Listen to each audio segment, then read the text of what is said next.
ఇక ప్రకృతి ప్రళయం, కాంగ్రెస్ సర్కార్ అసమర్థ పాలన రైతాంగాన్ని ఉక్కిరిబిక్కిరి చేస్తున్నాయి.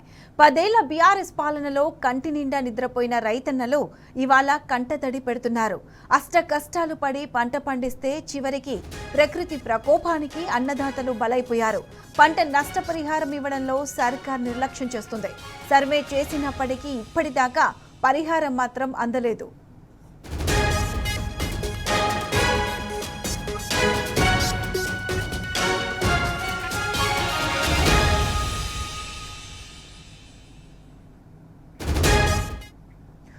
పెద్దపల్లి జిల్లా రైతులపై రేవంత్ సర్కార్ పగబడినట్లుగా వ్యవహరిస్తున్న నేపథ్యంలో పూర్తి అప్డేట్స్ మా ప్రతినిధి రమేష్ అందిస్తారు. రమేష్, చెప్పండి, పెద్దపల్లి జిల్లా రైతులు ఎలాంటి కష్టాలు పడుతున్నారు? ప్రభుత్వం ఎందుకు పట్టించుకోవట్లేదు రైతులను? ప్రతీష, తెలంగాణ రాష్ట్ర వ్యాప్తంగా కూడా రైతుల యొక్క పరిస్థితి అగమ్య గోచరంగా తయారైంది. మొన్నటి వరకు కూడా పెట్టుబడి సాయం లేక, కరెంటు లేక, ఎరువులు లేక, రుణమాఫీ కాక కూడా అష్ట కష్టాలు పడి కూడా చెమటోడ్చి పండించినటువంటి పంటను చివరిగా ధాన్యం అమ్ముకునే సమయానికి సరైన సమయంలో కూడా కొనుగోలు ప్రక్రియ కాంగ్రెస్ సర్కార్ చేపట్టకపోవడంతో, సరైన సమయానికి కొనుగోలు చేయకపోవడంతో పెద్ద ఎత్తున వస్తున్నటువంటి అకాల వర్షానికి అయితే పెద్దపల్లి జిల్లా వ్యాప్తంగా కూడా ధాన్యం కొనుగోలు కేంద్రాల వద్ద ధాన్యం అంతా కూడా తడిసి ముద్దయింది.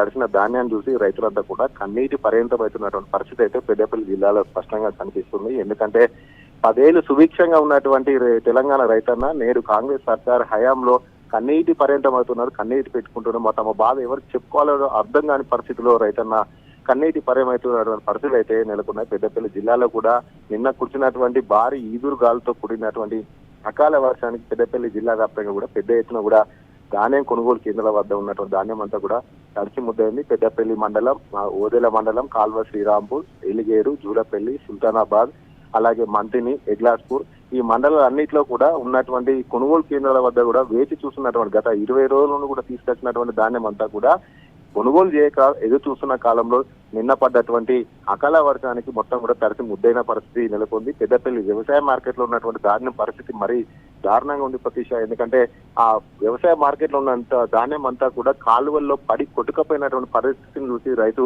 కన్నీటి పర్యంతమవుతున్నటువంటి పరిస్థితి అయితే పెద్దపల్లి జిల్లాలో నెలకొంది ప్రతీష. ఎందుకంటే 6 కాలం శ్రమించినటువంటి కష్టపడి పండించినటువంటి పంట కొనుగోలు సమయానికి చేయకపోవడం వల్ల తమకంతా కూడా నష్టం జరిగిందంటూ కూడా రైతు కన్నీటి అవుతున్నారు. పెద్దపల్లి జిల్లా వ్యాప్తంగా కూడా 302 కొనుగోలు కేంద్రాలను ఏర్పాటు చేసినప్పటికీ కూడా కొనుగోలు తూకం వేయడం కూడా ఆలస్యం జరిగింది. ఒక నెల రోజులు బీఆర్ఎస్ సర్కార్తో పోల్చుకున్నట్లయితే ఒక నెల రోజులు ఆలస్యంగా కూడా జరిగిందని కూడా మనం చెప్పుకోవచ్చు. ఎందుకంటే మార్చి మొదటి నుండి కూడా బీఆర్ఎస్ సర్కార్ హయాంలో తూకం వేగవంతం ప్రక్రియ జరిగేది. కానీ కాంగ్రెస్ సర్కార్ హయాంలో మార్చి చివరి వరకు కూడా తూకం వేయలేనటువంటి పరిస్థితి పెద్దపల్లి జిల్లాలో స్పష్టంగా కనిపించింది. సాక్షాత్తు మంత్రిలో ఉన్నటువంటి మంత్రి శ్రీధర్ బాబు ఇలాకాలో కూడా అటువంటి పరిస్థితులు కూడా మనం గత వారం రోజుల క్రితం కూడా చూసాం. అంతేకాకుండా కురిసినటువంటి అకాల వర్షానికి కూడా ధాన్యం కొట్టుకపోయిన పరిస్థితి చూసైతే రైతులు లబోదిబో అంటున్నటువంటి పరిస్థితి అయితే నెలకొంది. ప్రతిశ మొత్తంగా పెద్దపల్లి జిల్లా వ్యాప్తంగా కూడా 302 కేంద్రాలను ఏర్పాటు చేయడం జరిగింది.